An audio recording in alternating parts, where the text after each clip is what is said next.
Nunca el cliente fue tan escuchado. El Big Data y la inteligencia artificial han logrado tal intimidad con él que las empresas no solo cubren sus necesidades, sino que las predicen. A veces no somos conscientes, pero aquí y ahora estas tecnologías nos ayudan, por ejemplo, a hacer un match con una cita, a comprarnos el outfit perfecto, a reservar en el mejor restaurante con un solo clic. Bienvenidos a la era del Big Data y la inteligencia artificial.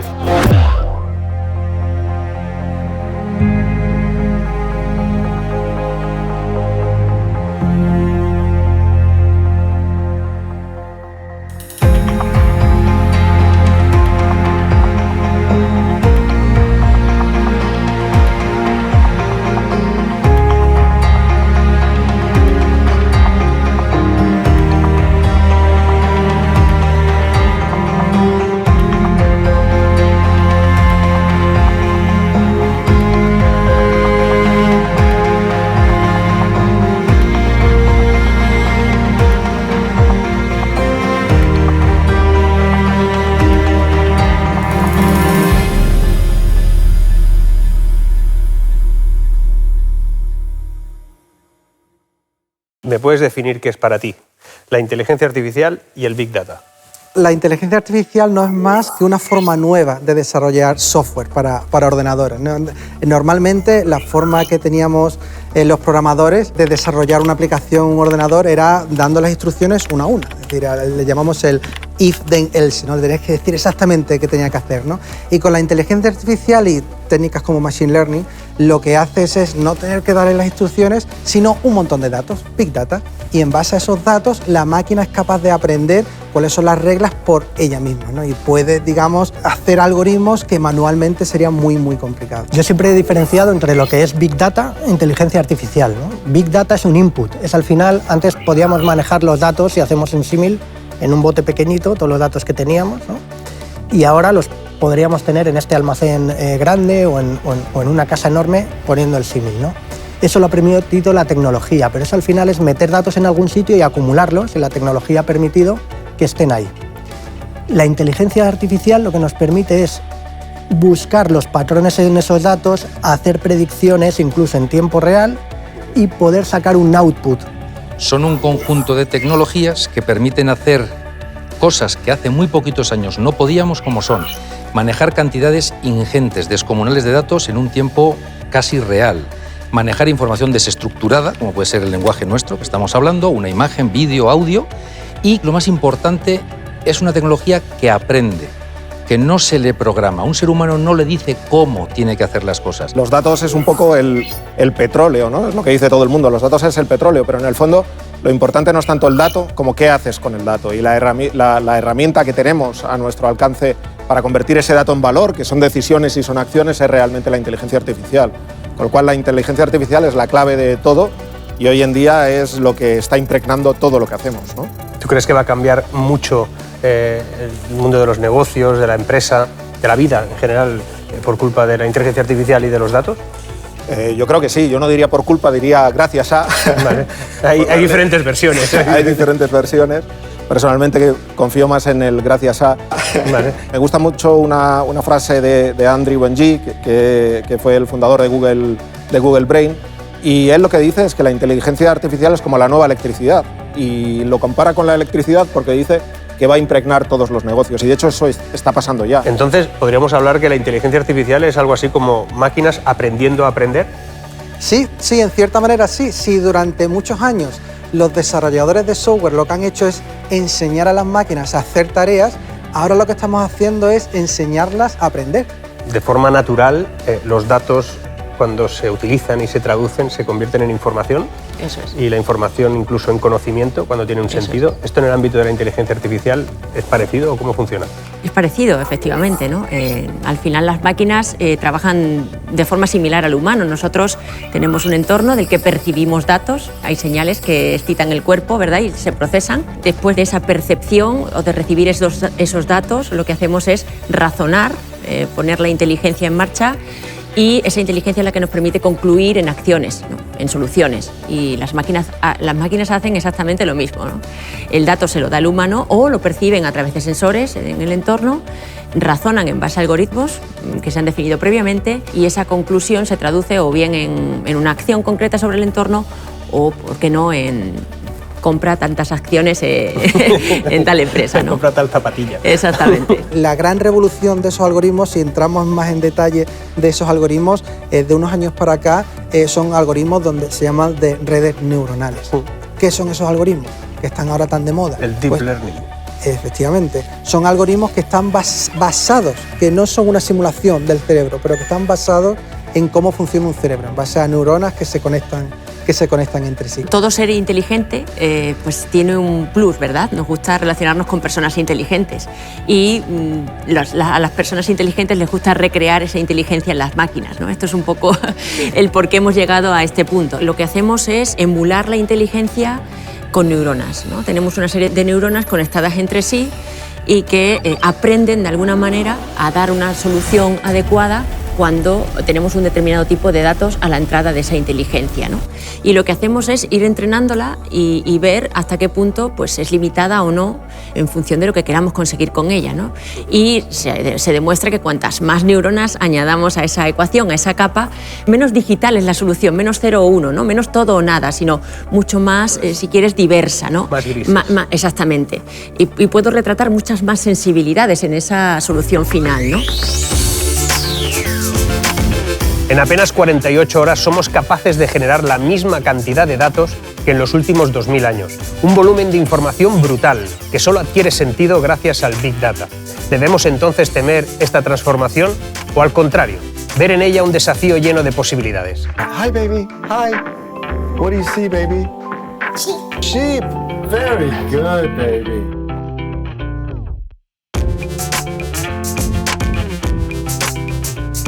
Hoy en día los equipos de programación, sobre todo en temas de sistemas expertos, inteligencia artificial, hay más psicólogos, sociólogos, o sea, hay gente, digamos, que hasta hace poco no eran parte de esos equipos de programación. Esto no es nuevo, no es de ahora.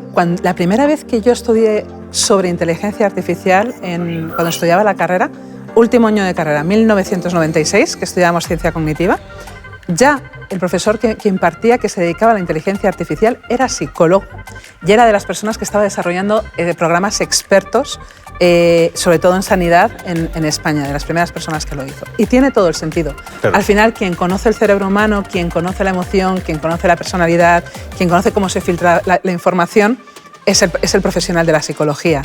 ¿Pero qué es entrenar un sistema de inteligencia artificial, ¿no? Un niño de 1 o 2 años no sabe lo que es un perro si no lo ha visto en su vida. La primera vez que viene y ve un perro. La segunda vez, un perro. Él ya en su cabeza, a base de verlo y de entrenarse, sabe lo que es un perro, ¿no? Y yo me dediqué a buscar animales raros que probablemente no había visto nunca nadie en una sala y descubrí es una polilla que se llama la polilla poodle, que se descubrió hace 3-4 años en Venezuela, que parece un gremlin o una ardilla o tal. Entonces yo cuando la pongo, la gente me dice, es una ardilla, no, es un tal. Y ya cuando les digo, no, os presento a la polilla poodle, entonces les empiezo a sacar otra foto, y otra foto, y otra foto, y les saco como 30 fotos de la polilla y estoy entrenando a todo el mundo. En ese momento, su sistema cognitivo ha entendido que eso es una polilla. Pues eso es lo que hacemos con los sistemas de inteligencia artificial.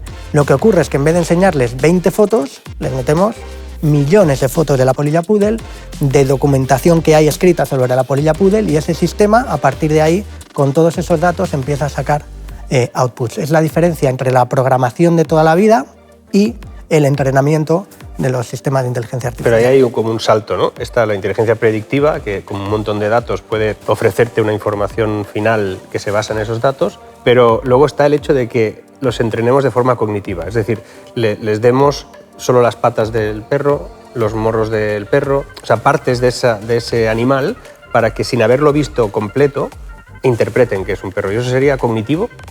Efectivamente, ellos lo que van es interpretando y cuantos más datos le metemos, lo que hacemos es que esto funcione mejor e interpretan mejor. Pero lo hacen para resolver un problema muy concreto para el que se le ha entrenado. Por ejemplo, tengo un robot y quiero que coja una taza de un estante. Pues yo lo entreno para que coja esa taza del estante. Ahora le muevo la taza un poquito más a la izquierda y lo entreno para que la coja ahí, ¿no?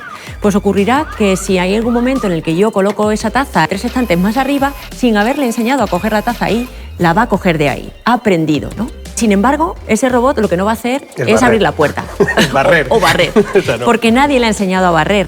Nadie le ha enseñado a algo más que a identificar una taza y a entender que lo que tiene que hacer es agarrar la taza y moverla de un sitio a otro, ¿no? De hecho, tenemos una percepción de la inteligencia artificial muy peliculera, ¿no? Efectivamente, claro. que diría que hay un robot que está aprendiéndolo todo y va tomando decisiones de qué hago ahora, cuando eso, por mucho que aprenda, las decisiones no las va a tomar, a menos que sea obligatorio hacerlo por algún motivo, ¿no? Los algoritmos tomarán decisiones cruciales que afectarán profundamente a nuestra vida cotidiana. Pero estas decisiones no son neutras, están impregnadas de los sesgos, orientaciones, ideas y tendencias que los humanos que trabajan con esas tecnologías les trasladan. Es este carácter el que en un último término determinará nuestro futuro.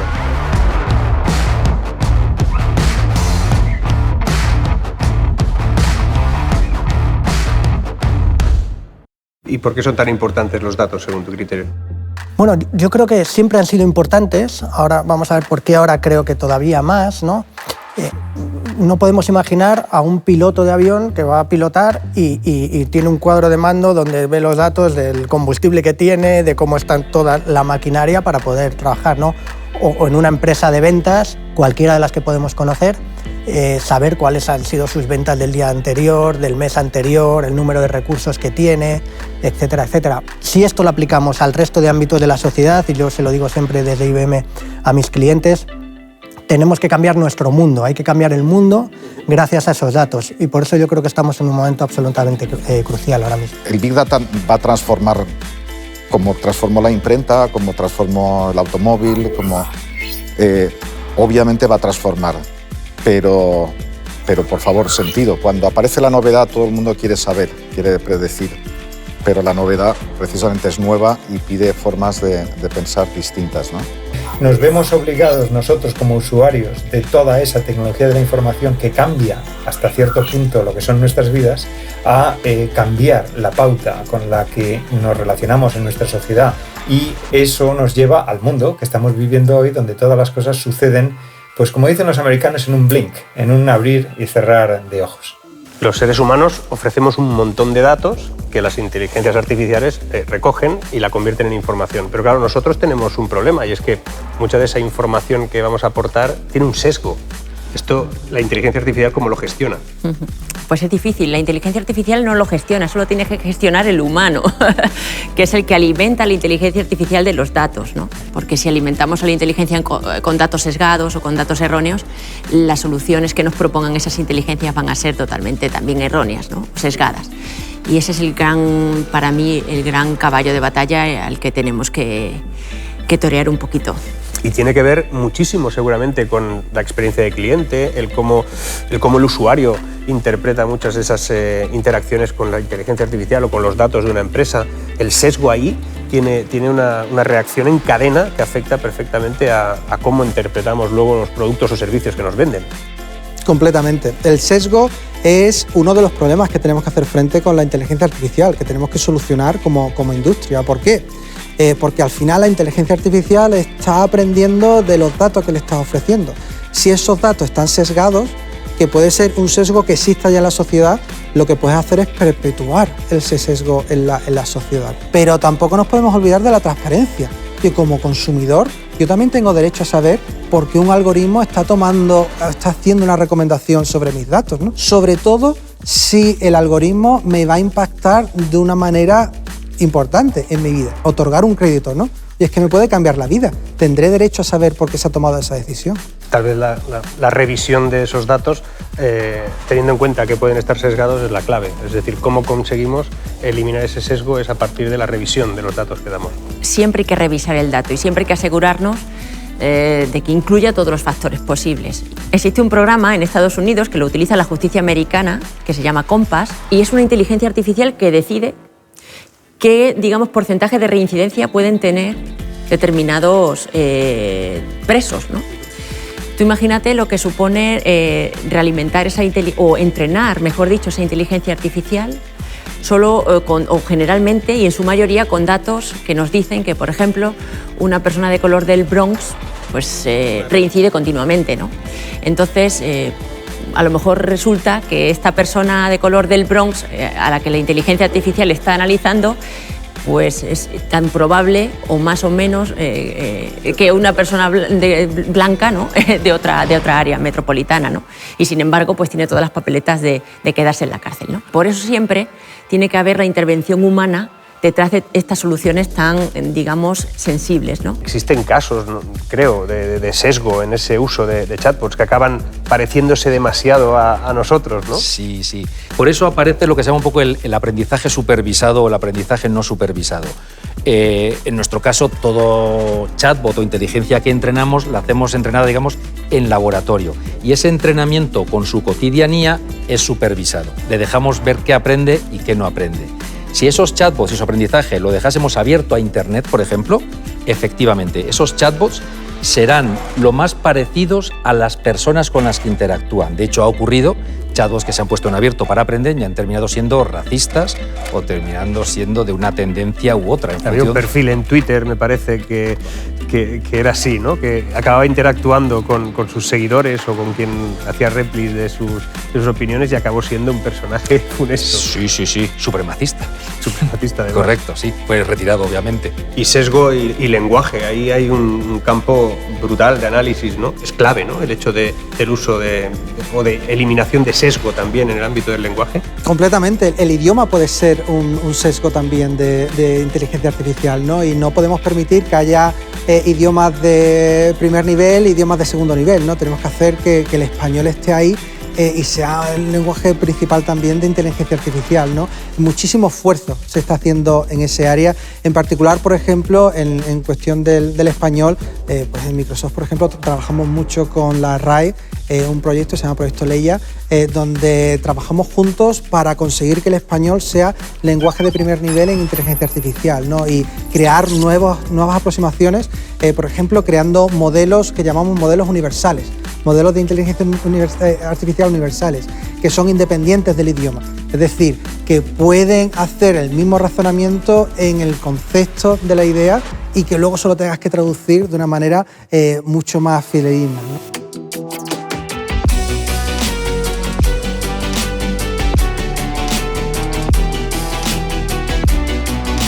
La transformación tecnológica no se producirá en el futuro. Es un cambio que ocurre aquí y ahora, desde pequeñas bodegas familiares a grandes plataformas que están revolucionando la forma de consumir contenido audiovisual.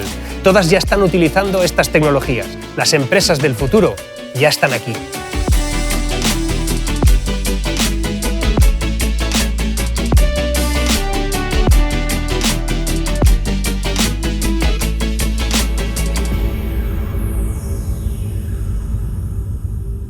Hay una empresa que se llama Bodegas Emilio Moro y es una empresa que decidió apostar por la inteligencia artificial, por la transformación digital, por la comunicación de marketing.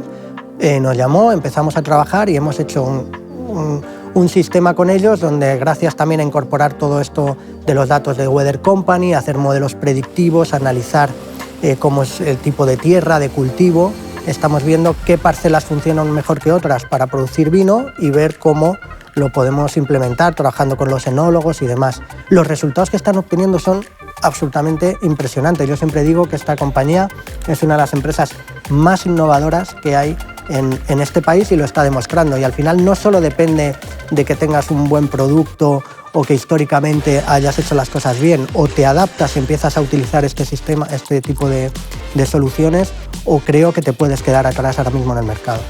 El caso Netflix Blockbuster a mí me tiene fascinado. Tú también hablas muchas veces de ese caso. ¿Cómo lo interpretas? Yo creo que Netflix fue muy rápida en ver un cambio de paradigma tecnológico y porque Netflix, recordemos, enviaba DVDs por correos. Sí, por eso. Tampoco es que era una tecnología punta.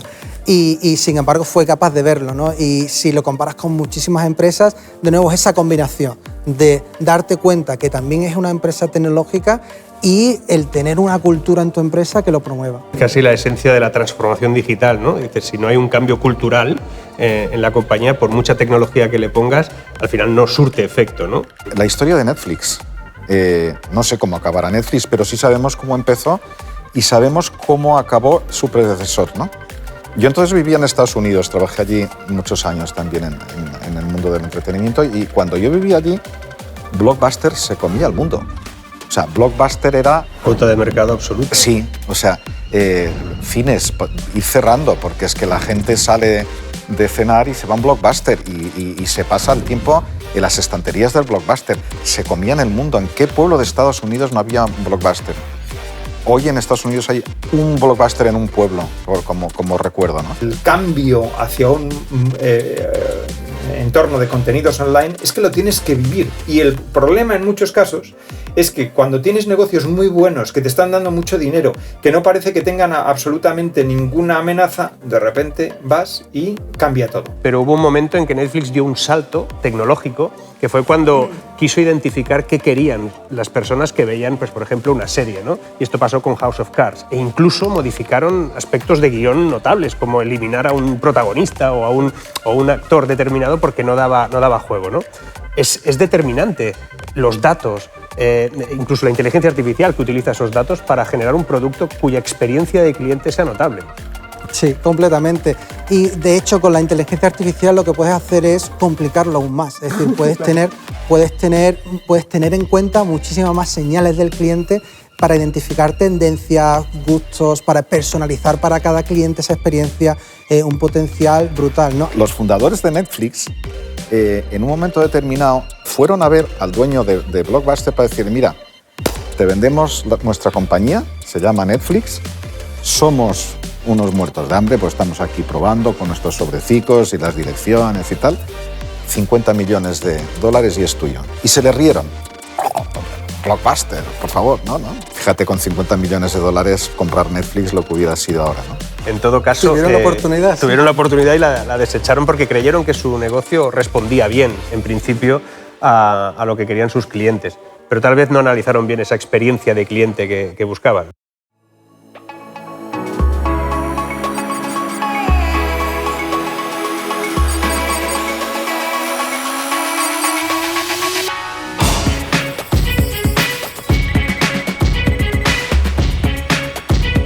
Los ámbitos de salud y medicina son el territorio donde más se ha avanzado gracias a la tecnología de la inteligencia artificial y el Big Data.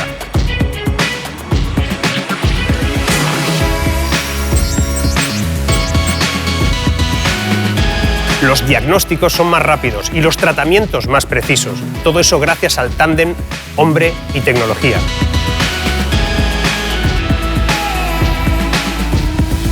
Esto supone un antes y un después, la diferencia entre la oscuridad y la luz.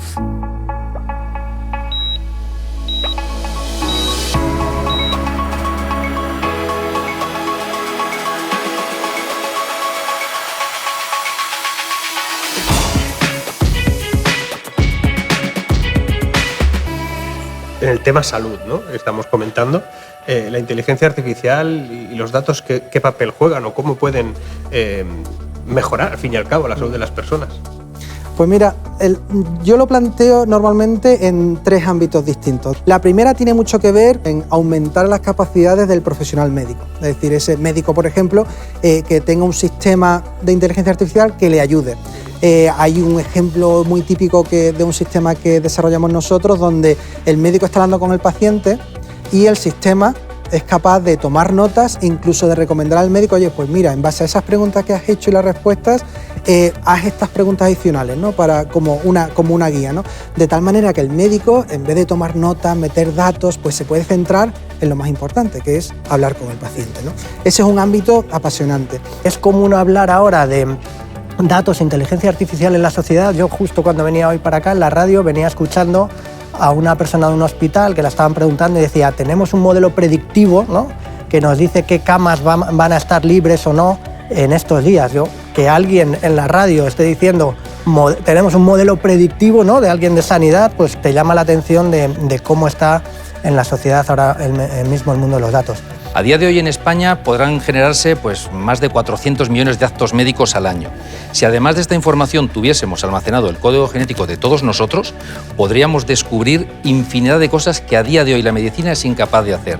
Entraríamos ya en medicina predictiva, en personas que viven de media 100, 150 años. Otro también muy importante, yo creo que es un poco digamos, la explosión del acceso a la medicina de forma global, ¿no?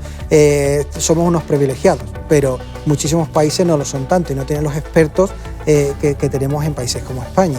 ¿Qué puede hacer la inteligencia artificial? Pues puede permitir, a lo mejor, a médicos no tan especialistas, el poder hacer un diagnóstico de enfermedades, ¿no? Y el Big Data no deja de ser una forma de procesamiento de la información diferente.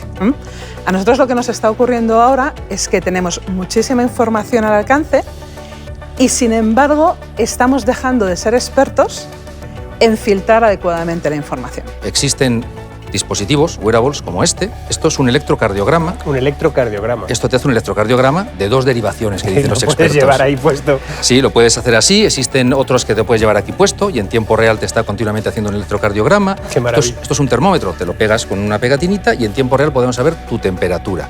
¿Para qué sirve esto? Pues con esto puedo saber si una persona a la que he intervenido quirúrgicamente está teniendo una infección internamente, porque la temperatura varía y sube.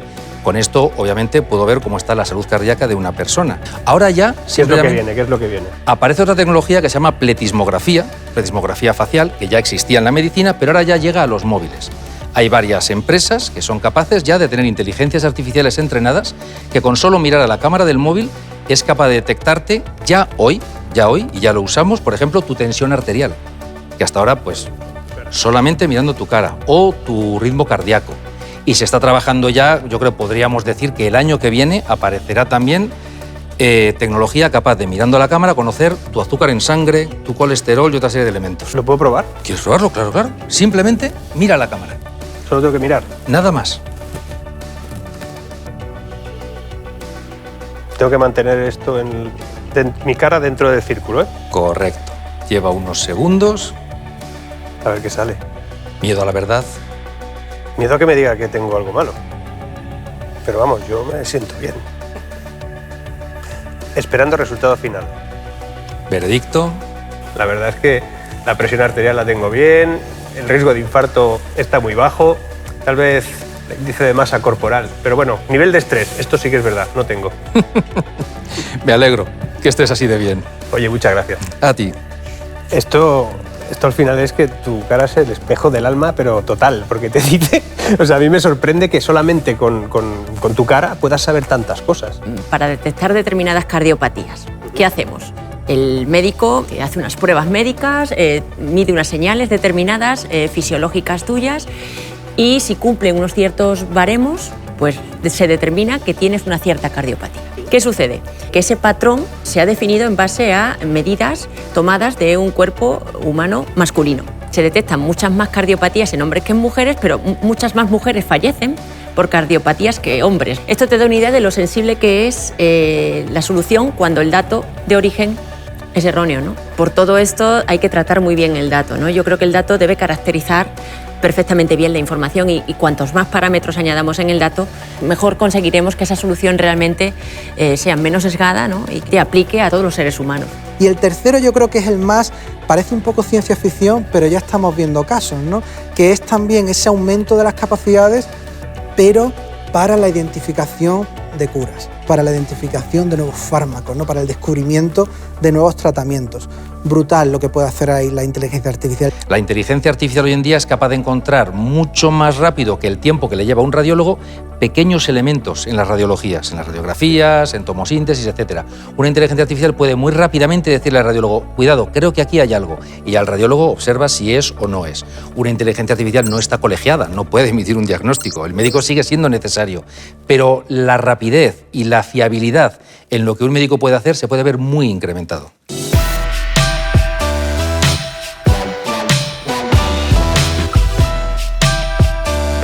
La inteligencia artificial es capaz de leer mucho mejor que nosotros una retinografía, un ecocardiograma, un TAC, una resonancia e incluso una simple radiografía. ¿Cómo trabajan ya los médicos con las máquinas? son meros supervisores? Esta capacidad de análisis mediante estas tecnologías es tan potente que parece no tener fin.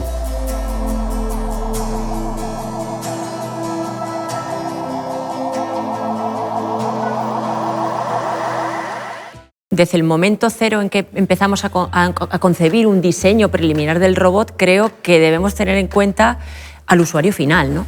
Que generalmente va a ser el humano.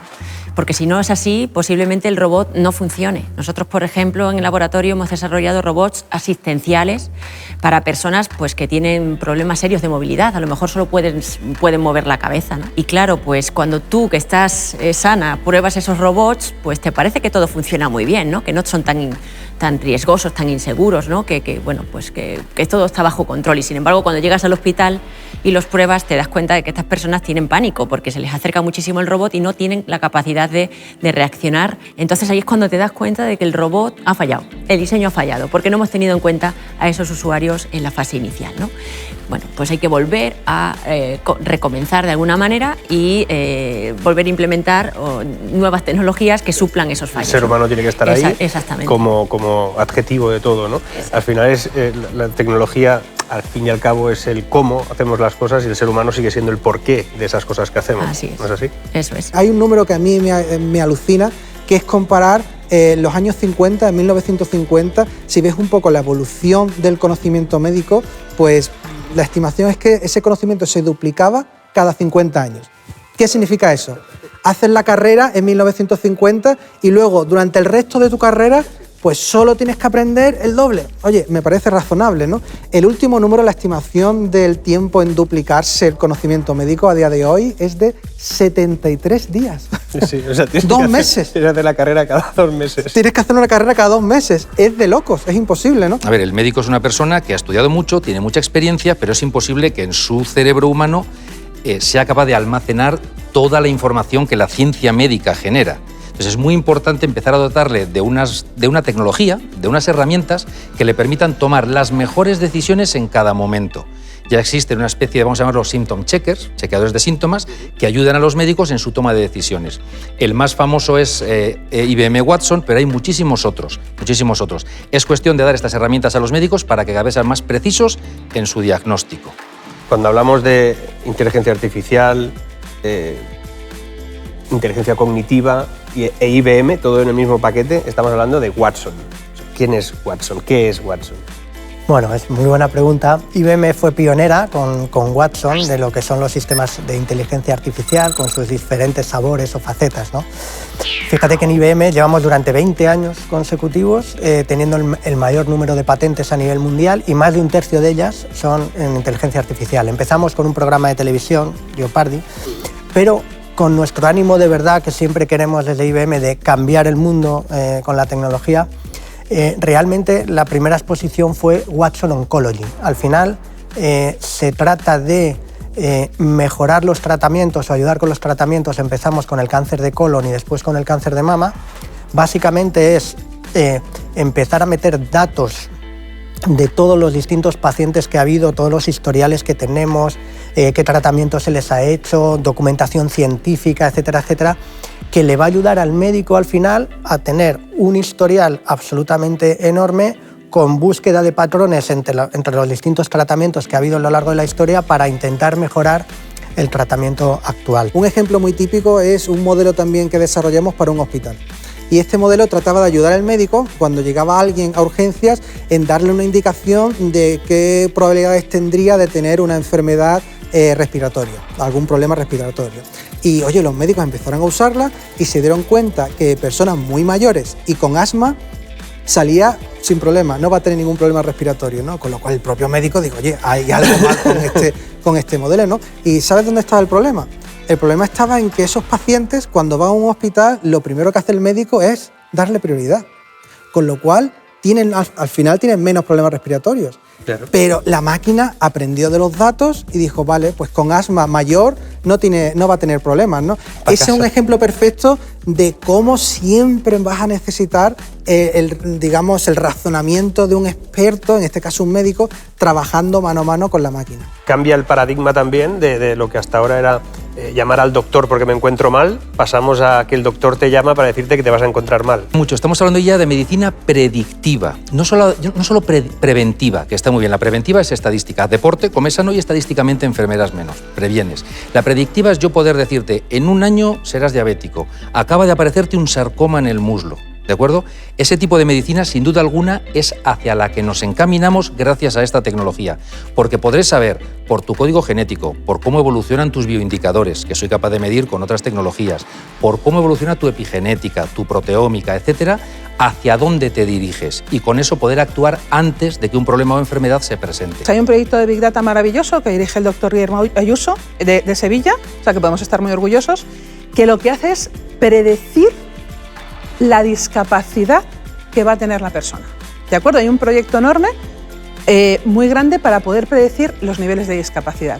Esto permite preparación, ahorro de costes, colocar, por supuesto, tratamientos médicos, elegir herramientas de rehabilitación antes incluso de que aparezcan las discapacidades para prevenirlas, con lo cual es una herramienta muy positiva. Todo lo que es el tema de prevenir las enfermedades es la clave para la sostenibilidad de cualquier sistema de salud en el mundo, en cualquier lugar. Y todo el tema de plataformas, de Big Data, es donde más se está invirtiendo en estos momentos en Estados Unidos en los temas de salud. Si tienes, por ejemplo, tú vas y ves las inversiones de Rock Health, que es uno de los fondos de inversión en temas de salud en Estados Unidos, ves que un porcentaje muy alto son compañías o startups que tienen relación con plataformas o con sensores que están asociados a esas plataformas. En charlas de inteligencia artificial muchas veces se pone el ejemplo del cirujano, ¿no? Dicen, no, pero ¿tú quién quieres que te opere? ¿Un cirujano persona o un cirujano robot? ¿Y por qué hay que elegir? ¿No? ¿Por qué no te pueden operar los dos? ¿Por qué no puede hacer el robot, que a lo mejor es capaz de hacer 48 operaciones consecutivas, tareas rutinarias dentro de la operación, y dejar al cirujano para la toma de decisiones y para las tareas donde su experiencia, su conocimiento, su habilidad es realmente diferencial? ¿No? Pues yo creo que debemos ir hacia ese mundo donde convivan ambas partes. Grabando una película con Dani Rovira, tuve un accidente en bicicleta, que posiblemente algunos lo vieron porque se grabó, y me manda al hospital con una triple fractura craneal, en un coma inducido durante 17 días. A mi mujer la mandaron a despedirse. Esa sensación mía de haber estado conectado con la tecnología y salir adelante, wow, estoy hablando contigo de regalo. La fusión de esa tecnología con el ser humano, ¿no? Por supuesto que mi forma física fue muy importante, pero sin esa herramienta tecnológica, esto no sé si hubiese pasado. Yo veo ahí el cómo ser tecnológicamente más humanos. Otro ejemplo nos ocurre también con la enfermedad de Alzheimer, ¿no? El Alzheimer tiene una prevalencia tremenda. En España hay 600.000 personas con Alzheimer y se calcula que la prevalencia va a seguir aumentando en poco tiempo. Se calcula que más o menos es el 1% del Producto Interior Bruto lo que se va en discapacidad de Alzheimer. ¿Qué es lo que se está haciendo con el Big Data? Se están haciendo algoritmos para realmente poder ver cuándo una persona va a tener esta enfermedad, poder diagnosticar un deterioro cognitivo leve, poder ver los márgenes de discapacidad cognitiva y motórica previa. Claro, si yo puedo hacer algo antes, puedo poner los medios. Puedo ayudar a la persona a que dirija su vida como quiera en esta fase y puedo además ahorrar costes. Vencer la resistencia al cambio es obligatorio para el ser humano. Es la única manera de avanzar. Superar el miedo es lo que nos hace crecer y nos impulsa hacia nuevos retos.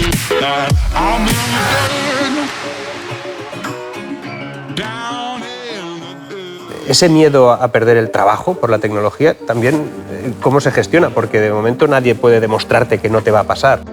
De hecho, yo creo que es un miedo real y está pasando. Lo que pasa es que eso va en consonancia con la evolución de la sociedad. Si queremos mirarlo de una manera positiva, anteriormente había lavanderas, ¿no? Señoras que iban a las casas a lavar. Luego llegó la lavadora y la profesión de la lavandera desapareció. Pero las personas no han dejado de trabajar en otras cosas, ¿no? ¿Las nuevas situaciones traen cambios? Sí. ¿Cómo puedo enfocarlos? Mirando dónde está mi espacio, dónde yo me puedo readaptar, dónde yo me puedo reubicar. No conozco a ningún profesional que tenga un miedo real a perder su esencia. Lo que pasa es que su esencia va a cambiar.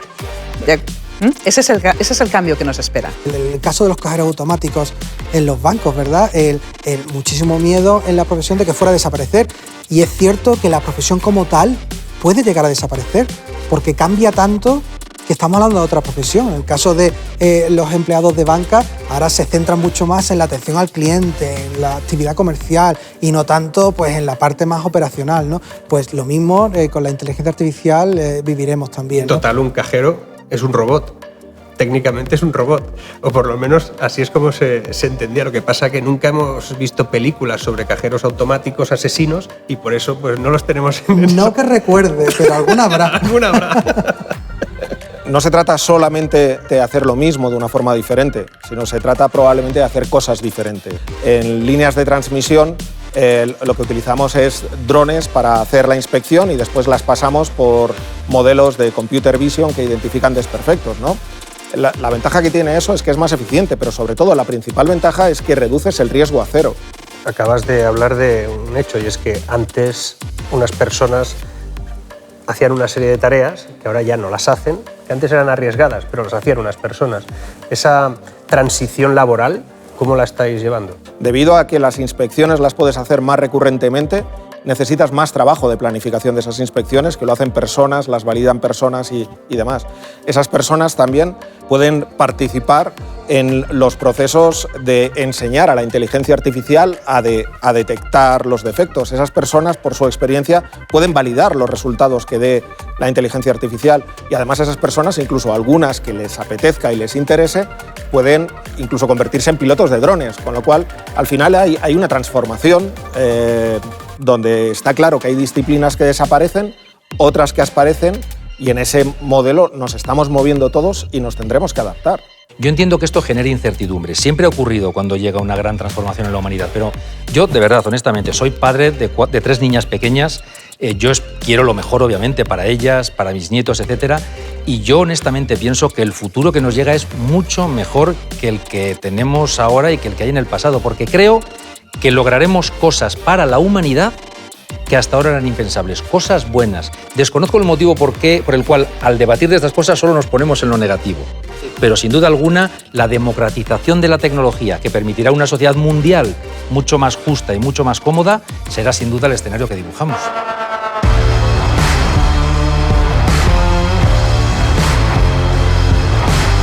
Humanos y máquinas trabajarán formando el mejor equipo de la historia. Los clientes disfrutarán de una experiencia personalizada como nunca antes había existido. Ahí es donde el entorno corporativo tiene un mundo por explorar y serán necesarias nuevas reglas que modulen nuevas realidades.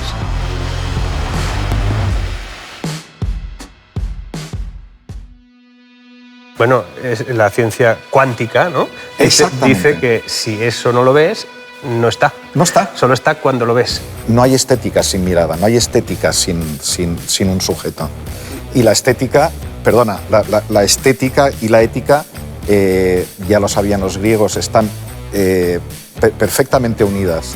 Son las dos cosas que siempre serán humanas y que el Big Data sin ética y estética nunca tendrá sentido, ¿no? Yo creo que es así, o sea, es exactamente como dices. ¿Verdad? El Big Data son datos sí. que se transforman o no en información, sí.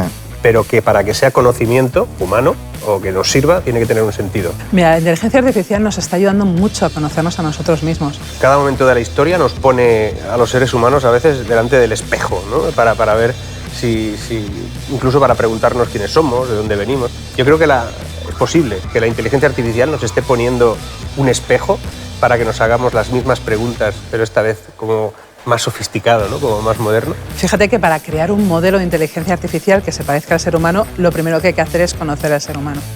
Hoy en día tenemos herramientas maravillosas, por ejemplo, de visión artificial, que nacen de estudiar profundamente cómo el cerebro procesa las imágenes.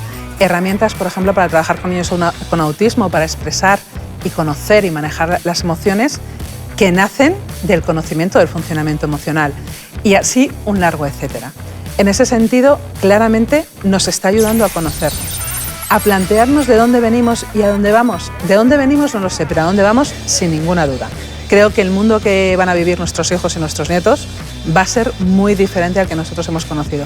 Mucho más diferente de la diferencia que hay entre nosotros y nuestros abuelos. Lo que está sucediendo es que la inteligencia artificial es un paso importantísimo en comprender qué es este mundo y esta vida donde estamos. Imagínate que encontrásemos ese algoritmo aprendiz que es universal y que tiene toda la información del mundo, pues entonces sabría todo, sabría el futuro, sabría el pasado, sería algo así pues como esa teoría de campos unificados, con lo cual impacta directamente en esta historia. Por una vez, no sé si es la primera vez en la vida o no, pero la tecnología está yendo por delante de incluso de las ideas que tenemos y de los casos de uso que podemos implementar gracias a esa tecnología. Es muy importante entender lo que le va a pasar a la humanidad este siglo cuando todas estas tecnologías, que hemos hablado de algunas y muchas otras, confluyan, converjan y vayan retroalimentándose. Si solo con la tecnología de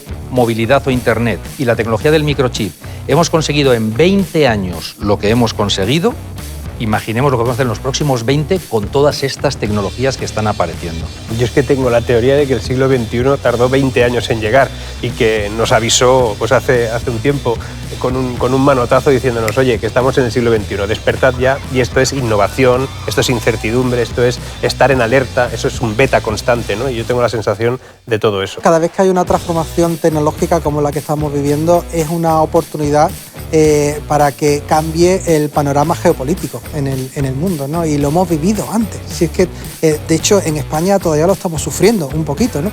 Si llegas tarde una revolución, por ejemplo, en el caso nuestro, una revolución industrial, y hay países, se nota perfectamente, los países que apostaron desde muy temprano en adoptar esa revolución, como puede ser Reino Unido, luego tiene una ventaja que cuesta muchísimo equiparar, ¿no? Que estás pagando eso muchísimo tiempo. Bueno, pues ya lo sabemos, es que va a ocurrir. La inteligencia artificial se va a convertir en un factor clave para la competencia, con lo cual, fundamental que lleguemos, si no los primeros, en el pelotón de cabeza. Por tanto, creo que estamos en un momento de la inteligencia artificial muy decisivo, y vamos a establecernos en torno a la inteligencia artificial y hay que tener mucho cuidado con cómo lo hacemos, ¿no? Pero definitivamente el conocimiento es hoy por hoy el motor y solo las sociedades que lo controlen y lo dominen van a tener algo que decir. Las demás vamos a ir a la cola de las que lo tengan. Esto va muy rápido. Se hablaba del business intelligence hace años, luego el big data. Para mí el big data ya está quedando un poco ahí atrás, ¿no? Inteligencia artificial con estos sistemas que aprenden. Y estamos ya en el siguiente paso. En IBM estamos con la computación cuántica, que va a ayudar a mejorar, a optimizar y a flexibilizar todo lo que es la inteligencia artificial, dando a los algoritmos mayor ética y una forma más rápida y más consistente. Con lo cual, no quiero decir que la inteligencia artificial esté muerta, por supuesto, porque estamos empezando, pero ya seguimos con la computación cuántica, esto va muy rápido, creo que tenemos que subirnos a ese carro que cada vez es más rápido y cambiemos el mundo.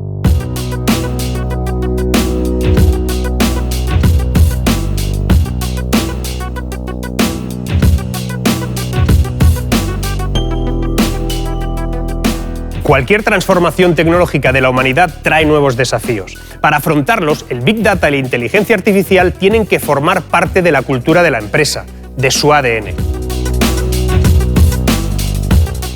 Está en nuestras manos lograr que este viaje sea estimulante, porque si somos diferentes de todo lo que hay en este mundo es gracias a una herramienta única, la inteligencia artificial.